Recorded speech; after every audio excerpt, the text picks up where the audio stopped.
Olá, eu sou Tereza Costa Lima. Eu tô aqui pra gente conversar sobre artes variadas, assuntos diversos e teatro, é claro, a maior parte do tempo. Antes da gente começar, se inscreva no canal, deixe seu like e compartilhe para seus amigos. E então nós iremos ao nosso vídeo de hoje.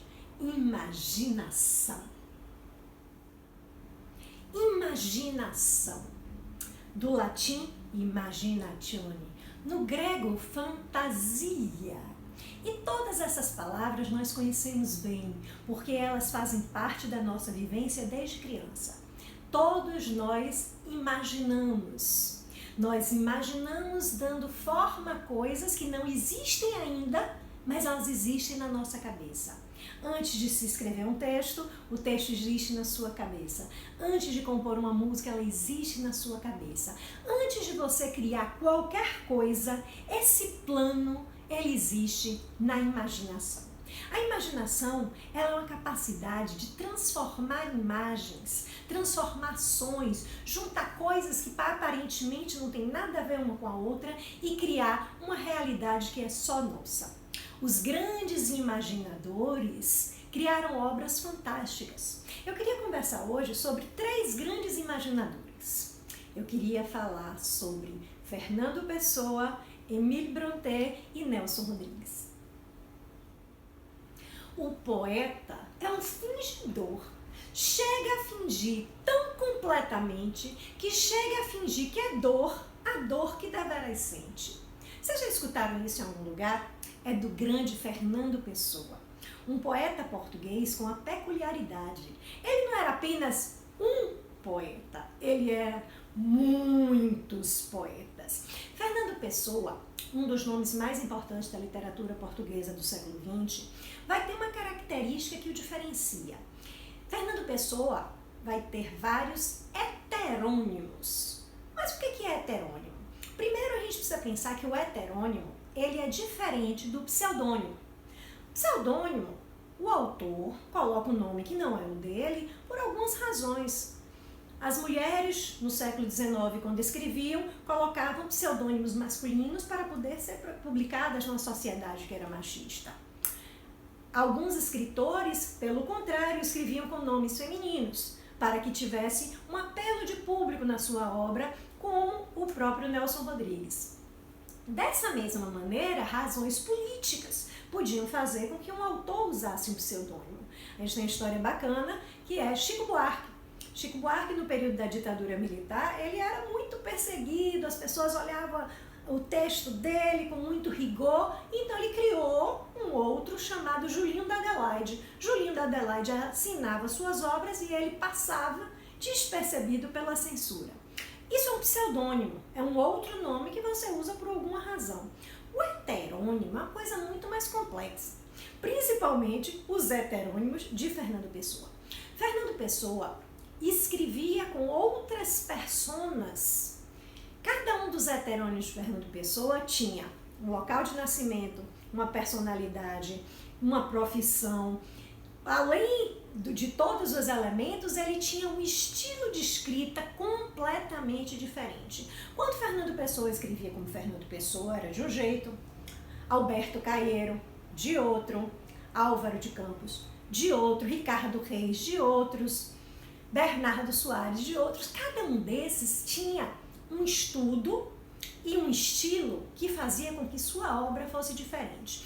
Até então, eu achava que esses 4 que eu falei eram os heterônimos de Fernando Pessoa, que esse é o lírico multiplicado por várias faces. Na pesquisa para fazer esse vídeo, eu fui descobrir que ele não só tinha esses 4, mas ele tinha mais de uma centena.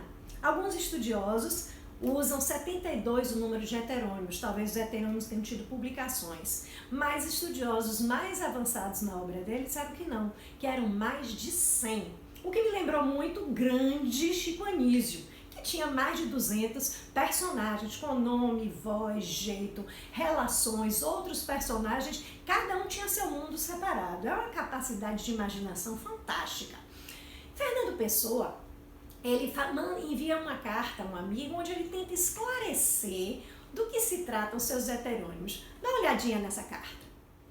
Em 1935, Fernando Pessoa, já próximo de sua morte, ele escreve a seu amigo: Adolfo Casais Monteiro, a seguinte explicação para os seus heterônimos. Vou ler a carta.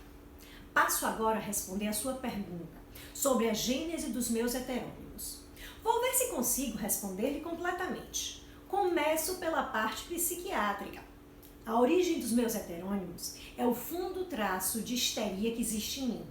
Não sei se sou simplesmente histérico, se sou mais propriamente um histeroneurastênico.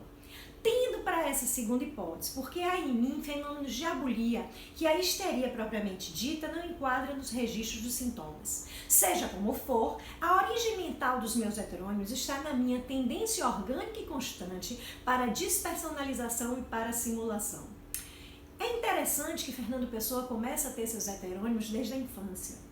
Sua mãe, depois de ficar viúva, casa-se novamente com um diplomata e eles vão morar na África do Sul. Nesse momento, na África do Sul, ele, longe da sua terra, com outro idioma, ele se sente muito sozinho e criança, ele cria um chevalier de pas, que é um seu amigo, com quem ele conversa. E ele vai ter personagens que vão escrever cartas para ele, Fernando. Teria sido, então, a solidão, ou a histeria, ou apenas uma grande imaginação o que motivou Fernando Pessoa? Quem sabe?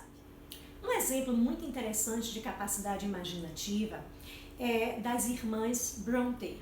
As irmãs Brontë, Charlotte, Emily e Anne, vão ter uma história interessantíssima. As três escrevem no século XIX, na Inglaterra, são grandes representantes do romantismo inglês, porém as moças não tiveram contato algum com a vida. Eu vou comentar mais a obra de Emily porque ela é autora de um dos meus romances favoritos, que é O Morro dos Ventos Uivantes.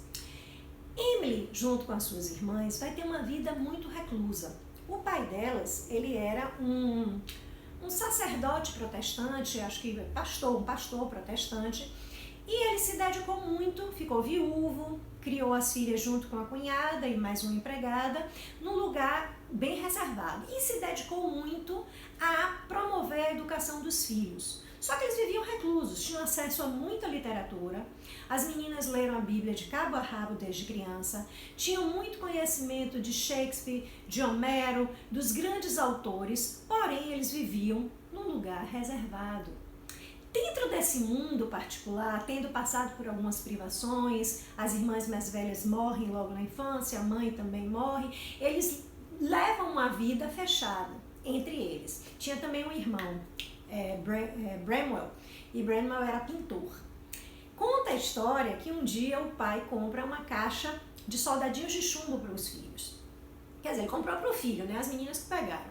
Comprou os soldadinhos de chumbo e eles começaram a fazer um país, cada um criou um país, um lugar, escreviam cartas um para o outro de onde seus soldadinhos estavam, uma capacidade imaginativa infantil genial. As meninas entraram ao longo da vida como escritoras, contos, poemas, publicaram como homens, com seus pseudônimos masculinos. O irmão era pintor. Dentro desse ambiente de muito estímulo e muito incentivo, faltava um ingrediente. As moças não tinham contato com ninguém.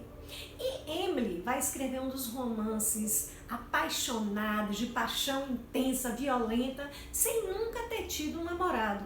Ela morre aos 30 anos, muito cedo, um ano apenas após ter publicado seu único livro, com pseudônimo masculino, e ela vai ter uma intensidade que todo mundo fica chocado de onde veio a imaginação dessa moça que viveu reclusa, que viveu numa realidade totalmente protegida, para escrever o Morro dos Ventos Uivantes. O Morro dos Ventos Uivantes conta a história de Catherine e Heathcliff.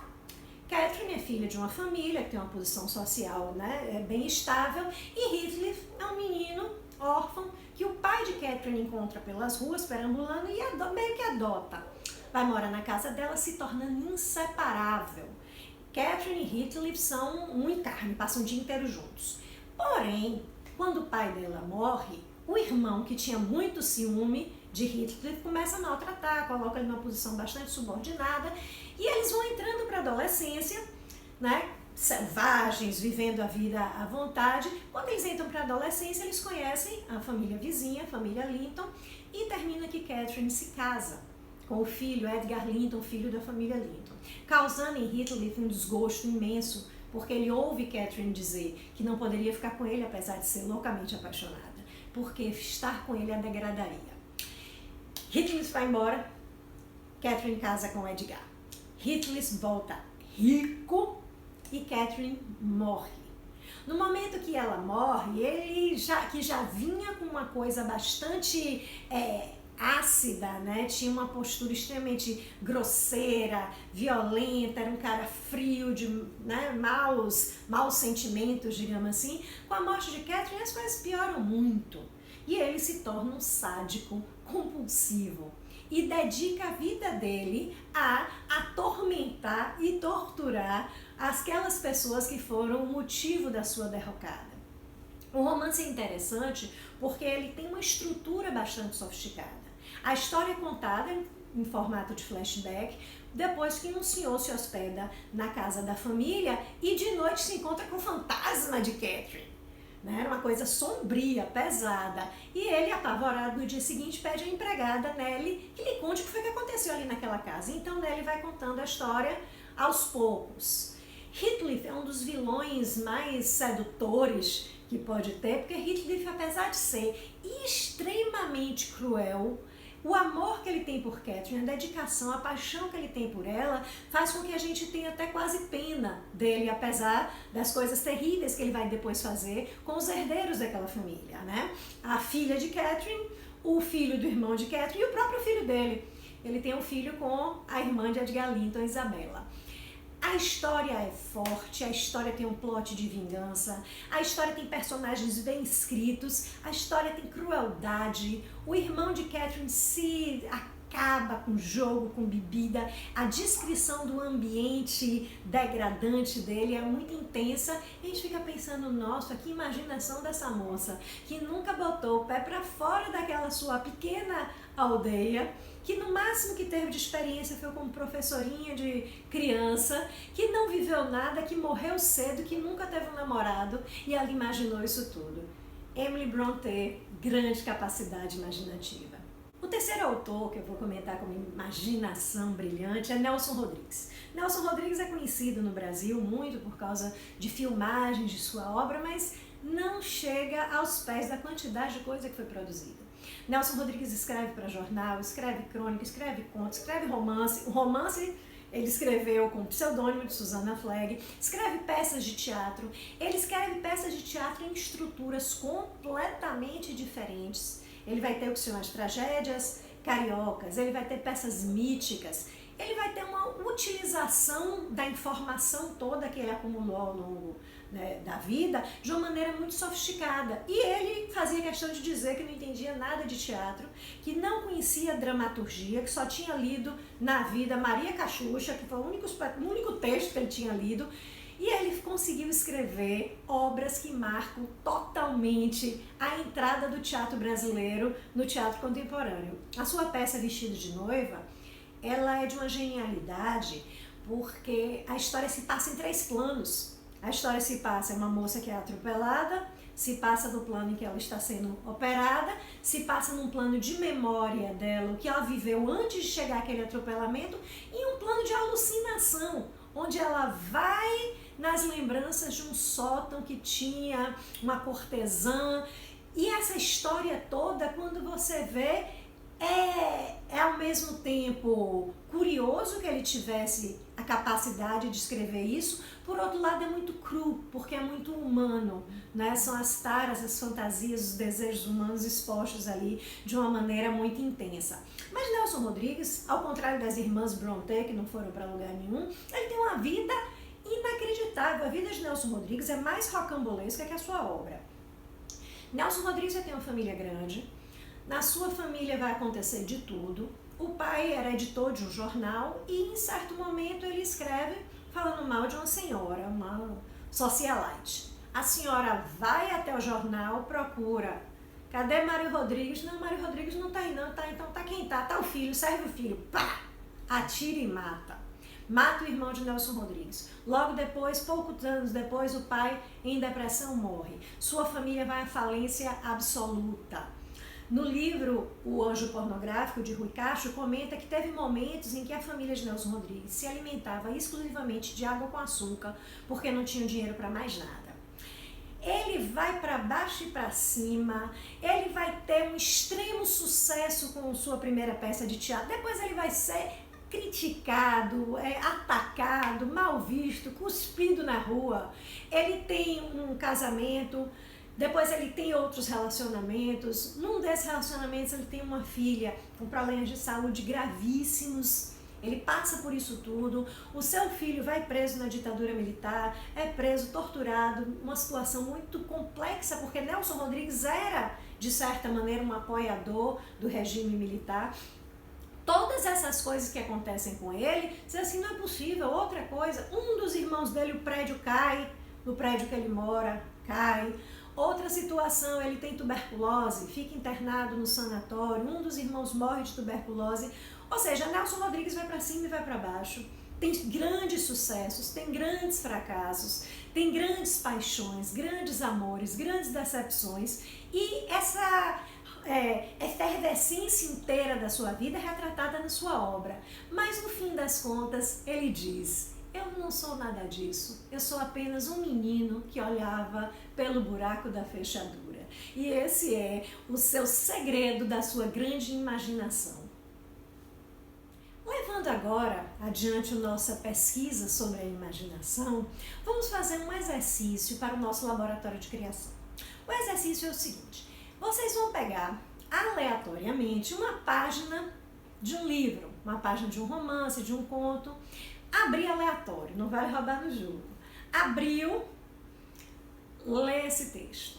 A primeira coisa é a leitura como está ali. O que é que acontece? Como é que você recontaria aquilo? E a partir desse primeiro desenho, ir explorando como eu desenharia esta página. Como eu faria um poema com o que acontece nessa página. Como eu construiria uma instalação com essa página. É importante que você escolha uma página qualquer para não ter direção do seu pensamento. E essa página qualquer você faça pelo menos 3 versões, 3 ilustrações, 3 tratamentos a partir disso. O objetivo não é que este investimento seja parte do espetáculo, não. O objetivo é que você exercite a sua imaginação, sem censura, sem reclamar do que ideia está vindo ou não está vindo, nada. Pegue o papel e siga. Eu sugiro fazer uma versão escrita, uma versão gráfica, desenhada ou pintada ou como for, e uma versão encenada. Esse jogo é bem bacana, você não toma muito tempo e ele abre muito sua capacidade de imaginação. Hoje a gente fica por aqui. Um beijo e até o próximo vídeo.